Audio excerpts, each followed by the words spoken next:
welcome to another book talk with Tracy. In the last few episodes, I've been reading from my book Neighbours, a contemporary Christian romance. Of course, this is series 1. I've kind of set them up to be almost like a TV or a Netflix series where they're in episodes. So the first episode is from Mr. Tibbet's point of view. He's a rodeo cowboy who's moved to Calgary with his teenage sister.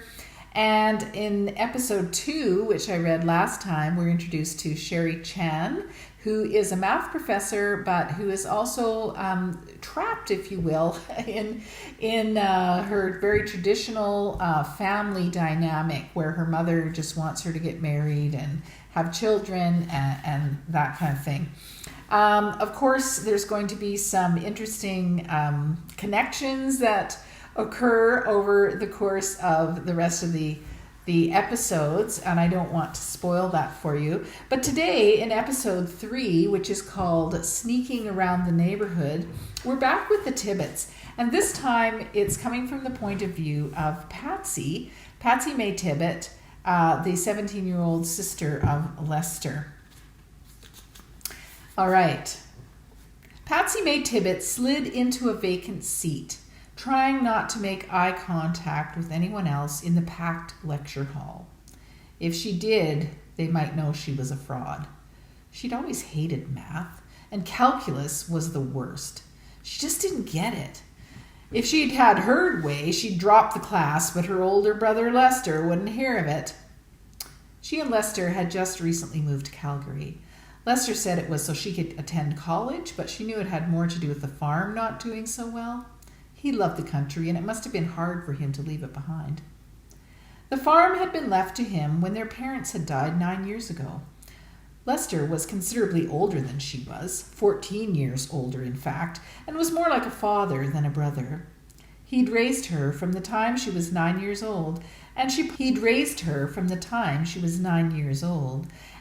supposed she owed him a lot. He'd made a lot of sacrifices over the years for her sake.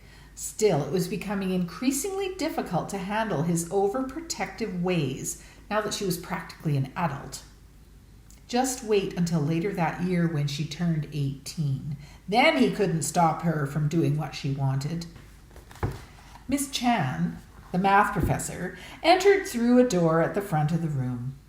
It was a theater-style auditorium with the lecture area at the lowest level, while the seats rose upward toward the back. Patsy sat up straighter. Miss Chan seemed to be happier lately, less robotic and uptight. Patsy had heard something about her being engaged, so maybe that was it.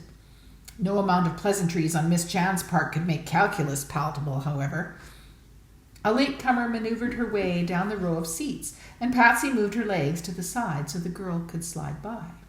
With a smile of thanks, the other girl sat down and settled herself.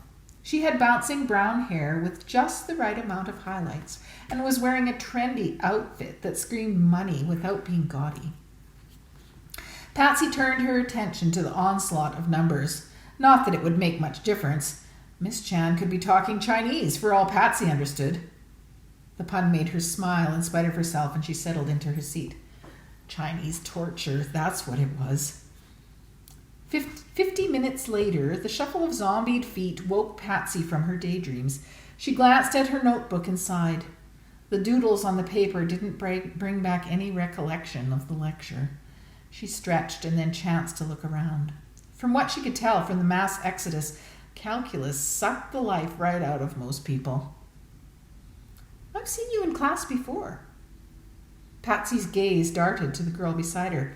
"Oh, yes, I've been here every day, unfortunately." The new girl swung her purse strap over her shoulder. "I'm Megan." Her fingers fluttered. "Hi," Patsy said quite deliberately. "I'm Pat," and sat up straighter. "I actually don't remember seeing you before. I guess it's a pretty big class." Megan shrugged. "I skip a lot." Patsy's eyebrows rose and then she blinked. "Oh." "But then my parents found out, and here I am." Megan shrugged her shoulders daintily. "My father says if I don't start attending classes, he's going to cut me off." My brother would kill me if I skipped, Patsy said. Your brother? Patsy nodded. He's my legal guardian. My parents passed away when I was a kid, but only for another 8 weeks, she added. Then it's my birthday, and I'll be 18. I turned 18 last summer. The girl flashed a smile as if remembering something pleasant. I had a crazy party at the house. My parents were so mad. She readjusted the books in her arms. Well, nice to see you. See you around. Patsy doubted it. They obviously ran in different circles. Patsy watched as Megan floated up the stairs toward the exit. What would it be like to live that kind of privileged life? Well, as we find out in the rest of this episode, she does get to know Megan, and Megan introduces her to a life that Patsy has never really been part of before. Not only lots of money and nice clothes and shopping, but, parties and things that Lester would not approve of. And she also introduces Patsy to her older brother. So that's an important thing that happens in this episode, which later in the book has some, questionable results. Let's just put it that way. Well, that's all I'm going to read today. So that was just a little bit from episode 3, Sneaking Around the Neighborhood. You can tell by the title that there's some things happening there with Patsy Tibbet that you won't want to miss. So I've been reading, as I said, from my NEIGHBOURS series. It's actually in its 3rd printing. They are also available as audiobooks. So each individual episode is available as an audiobook from Apple Books. And I would encourage you to check it out that way if you are so inclined. In the meantime, you might want to go over to my website, tracykraus.com. Check out this series and all my other books and plays. And I'm very happy to have you do that. So that's it for now, and we'll see you again next time on Book Talk with Tracy.